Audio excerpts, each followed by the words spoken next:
Lokola biso to batela, mabele na biso to batela yango. Lokola biso to batela, mokola biso to batela. Très chers téléspectateurs, bonjour. Nous ouvrons ce nouveau numéro de Pluralité pour explorer avec vous un univers particulièrement féminin. À ce jour, beaucoup de femmes noires, pour diverses raisons, ont choisi de faire un retour aux sources en réadoptant des éléments culturels africains, tant dans leur tenue vestimentaire que dans la coiffure, abandonnant ainsi le défrisage, les tissages, les tresses à rajouts pour épouser le Natural Hair Movement, communément appelé nappy. Tout à l'heure, vous saurez quelle est l'origine du nappy, ce qui pousse vraiment les filles à se conformer à cette nouvelle vague, comment on devient nappy et ce qu'il faut faire pour entretenir ce type de cheveux, quel est le réel avantage à épouser le nappy et ce que l'on reproche au défrisage, et qui bat le record des cheveux crépus les plus longs. Tout d'abord, découvrons l'origine du mouvement nappy. Au-delà d'adopter une coiffure donnée, il semblerait que le mouvement renferme toute une philosophie qui trouverait ses racines aux États-Unis dans les années 2000. Étymologiquement, nappy veut dire crépus. Autant que le mot nègre, le mot nappy était utilisé pour la première fois par les maîtres d'esclaves qui identifiaient les Noirs à partir de l'état de leurs cheveux qui faisait penser à la fourrure des bêtes. À cette époque ségrégationniste, les mots nappy et nègre étaient employés de manière raciste et insultante. Sociologiquement, le Nappy Movement est lié à l'histoire des Afro-Américains aux États-Unis entre les années 50 et 70, ainsi qu'à leur lutte pour les droits civiques et leur affirmation en tant que peuple digne, comme les Black Panthers et les Black Feminism. En réadoptant cette philosophie de vie, beaucoup de femmes pensent renouer avec leurs racines identitaires et assumer pleinement leur nature de femmes noires, refusant ainsi de se plier aux critères de beauté qui leur ont été imposés par la société occidentale.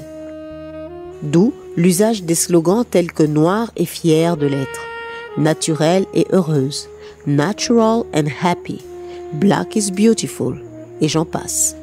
Pour certains critiques, le mouvement nappy fait suite au mouvement afro né aux États-Unis dans les années 50-54, avec des pionnières telles que Angela Davis.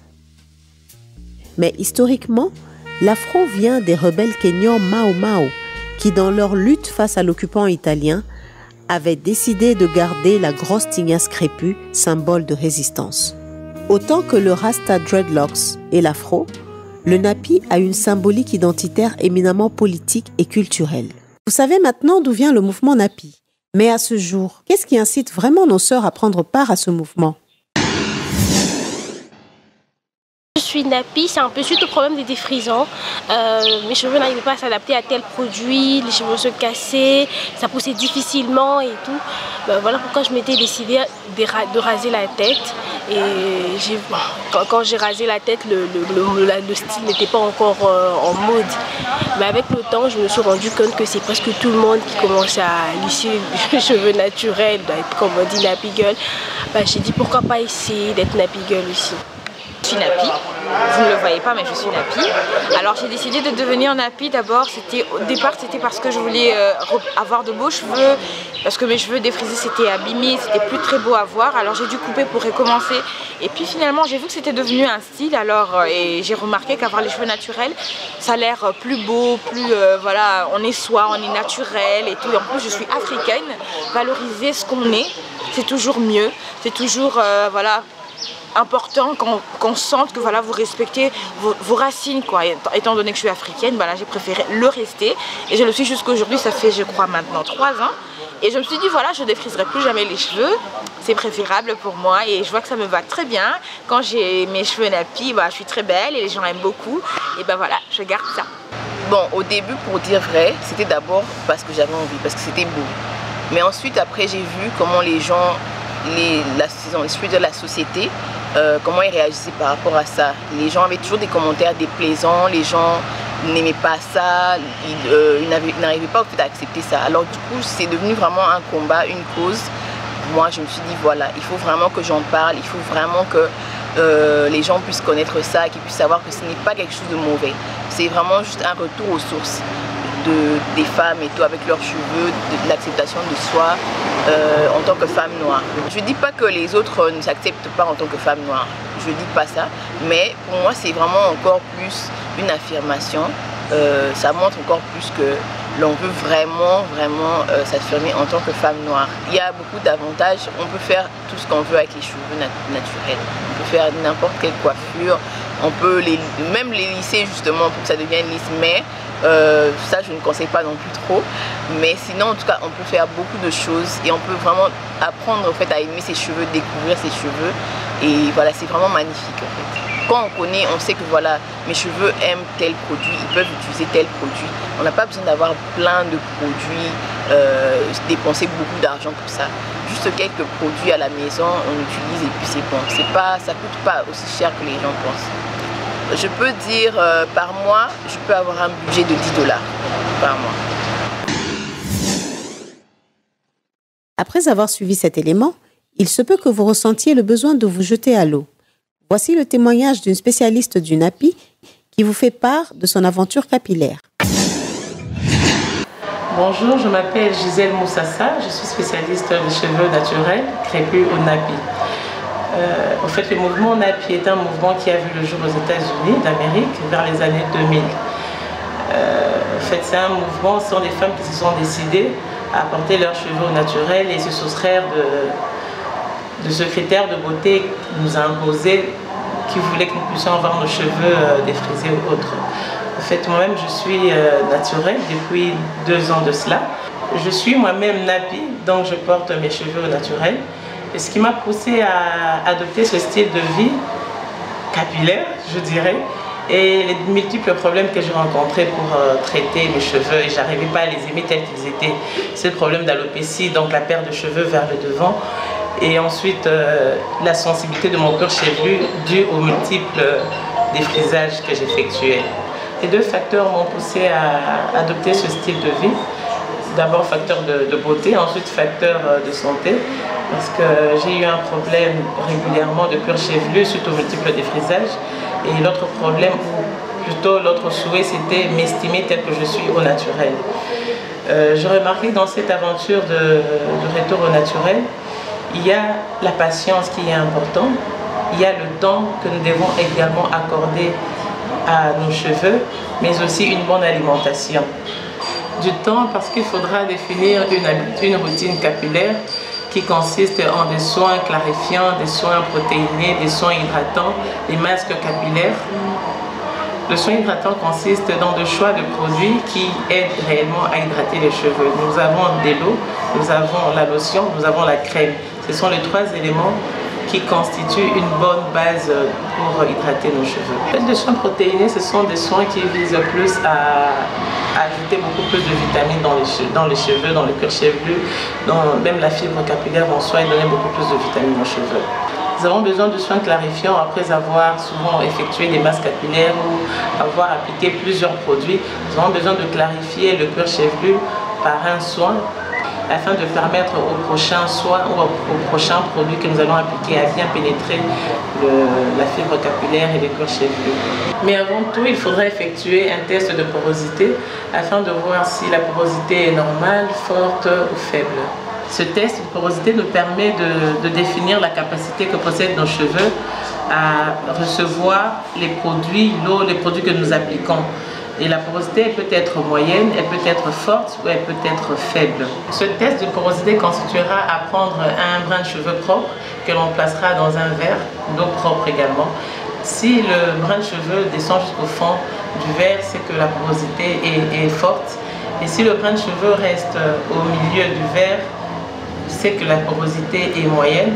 Et lorsque le brin de cheveux reste au-dessus, donc sur la surface de l'eau, donc la porosité est faible. Beaucoup de gens pensent que traiter les cheveux naturels demande beaucoup d'argent. Il est clair qu'au début, il en faut quand même pour choisir des bons produits. Mais dès le moment où on sait quels produits vont le mieux sur les cheveux, ça ne demande plus beaucoup d'argent. C'est plus de temps, comme on disait tout à l'heure. Donc il y a des bons produits à choisir, il y a de bons gestes à poser. Concernant les produits, il y a plusieurs types de produits et il faudra bien faire le choix selon le type de cheveux que nous avons, selon sa porosité. Par exemple, nous avons plusieurs types de shampoings. Nous avons des shampoings clarifiants, des shampoings fortifiants. Et lorsqu'on a besoin d'un soin hydratant, par exemple, que l'on utilise un shampoing fortifiant, on n'aura pas les résultats escomptés, ce sera désastreux. Concernant les huiles ou les beurres, nous avons des huiles plus grasses que les autres. Par exemple, selon le type toujours de porosité, l'on devra choisir des huiles plus grasses, soit beurre de karité ou autre beurre, ou alors des huiles légères qui n'alourdissent pas trop la fibre capillaire. Concernant l'hydratation, c'est une étape qui est vraiment primordiale pour la prise en charge des cheveux. On peut avoir ou pas, c'est mieux d'avoir un vaporisateur dans lequel nous plaçons une grande quantité d'eau, comme 80% d'eau. Nous pouvons ajouter quelques gouttes d'huile, selon les types de cheveux, quelques gouttes d'huile. Et à la fin, pour mieux sceller l'hydratation, c'est mieux d'appliquer une crème. Et à la fin, on peut prendre un peu de crème et mettre sur la paume de main afin de mieux sceller l'hydratation pour que l'eau et l'huile que l'on a mise puissent bien pénétrer le cheveu. Et le dernier geste à faire pour dormir ou bien conserver sa coiffure, nous avons des bonnets en satin ou en soie. Le principe LOC, il y a l'huile et l'eau et enfin la crème qui nous permet de bien sceller l'hydratation. Nous avons enfin le bonnet.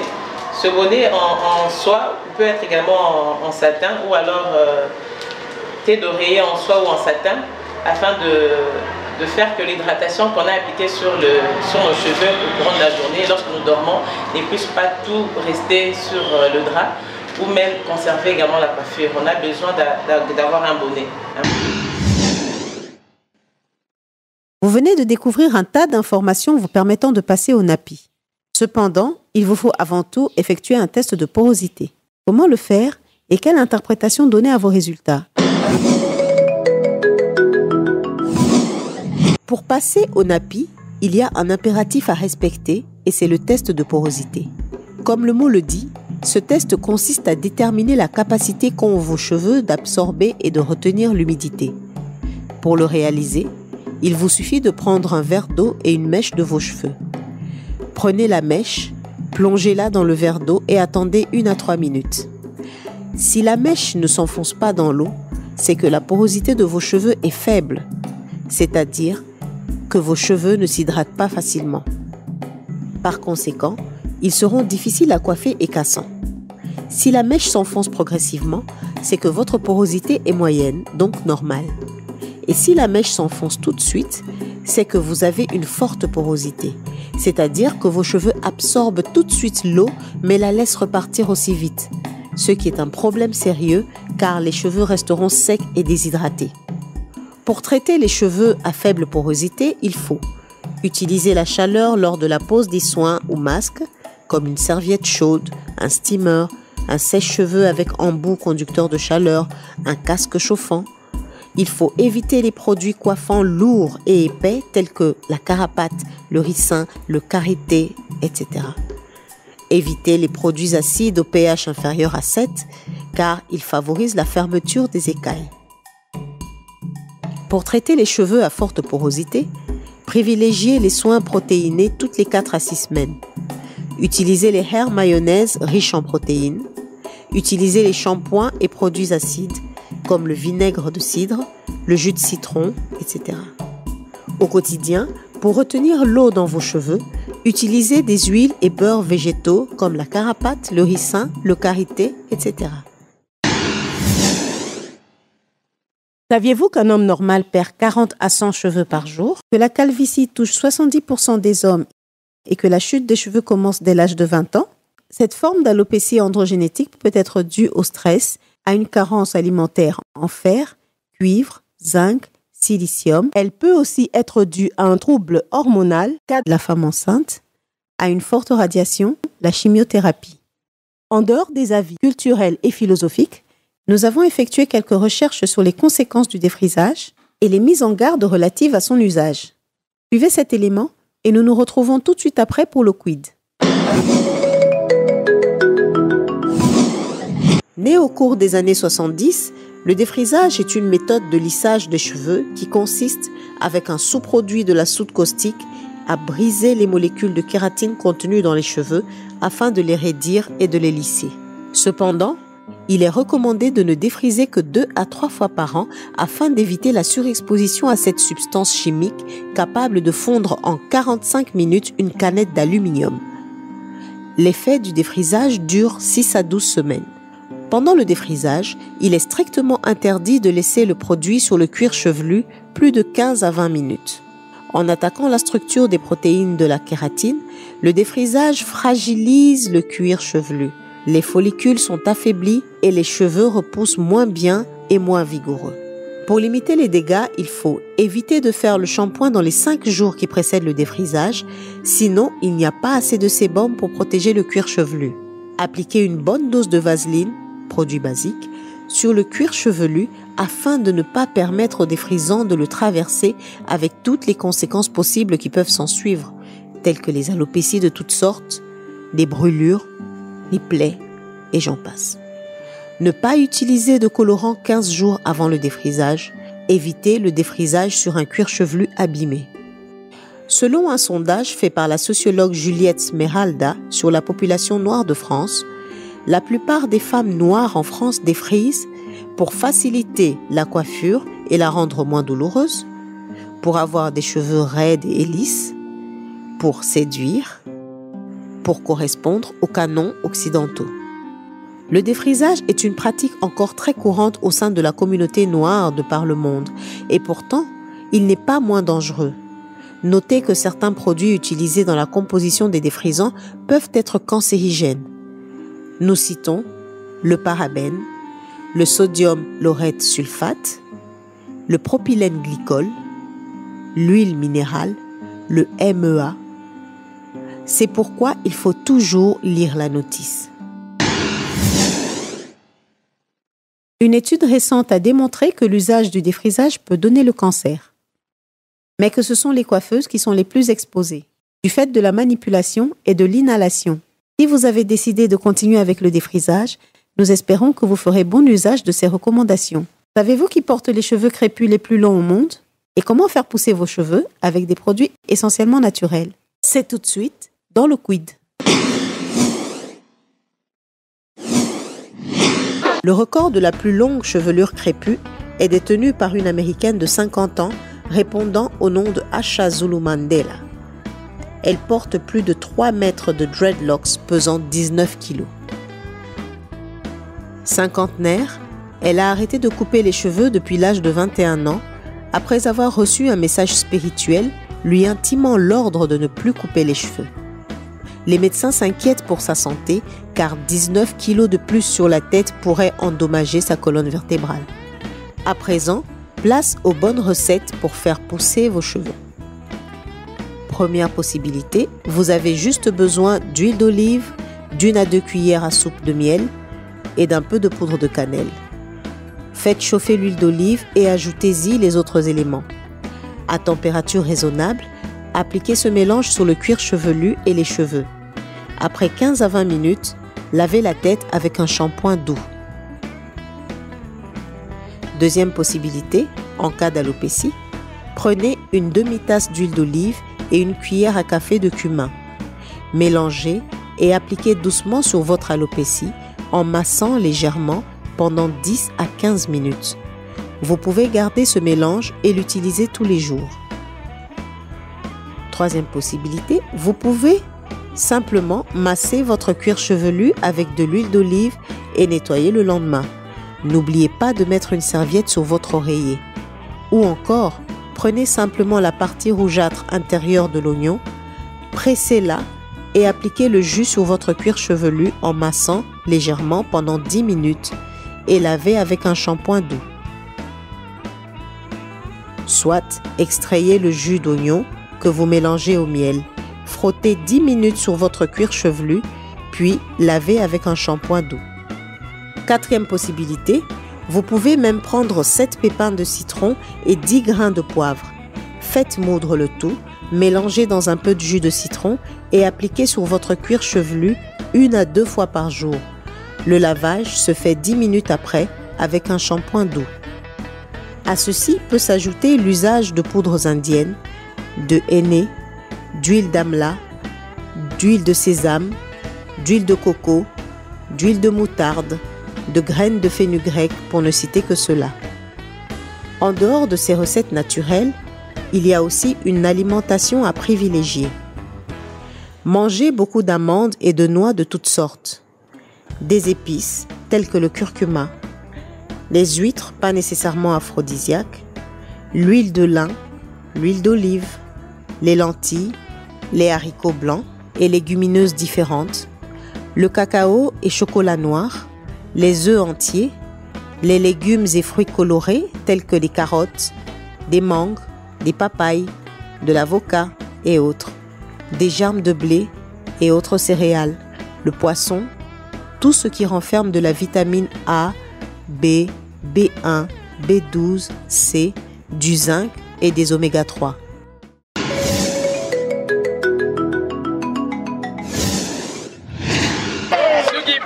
Maman, 1500 papa.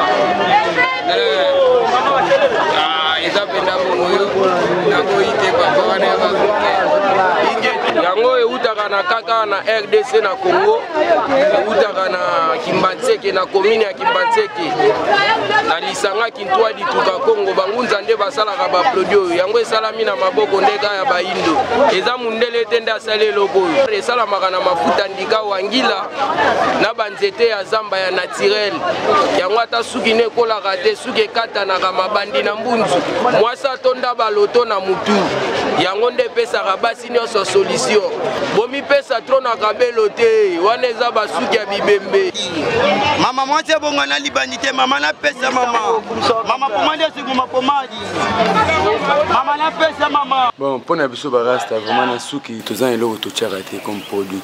To utilisera mingi mai, ozo sukola mai pour ezala propre, hein, ozo là ta ba coiffure posée, ba chapeau, ba foulard, ba bonnet donc pour na bomba on ko conserver yango to zala na suki vraiment.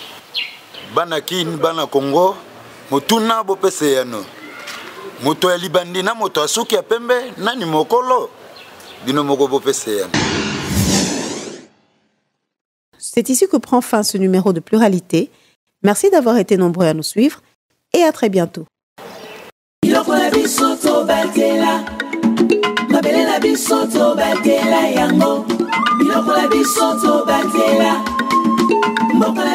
to batela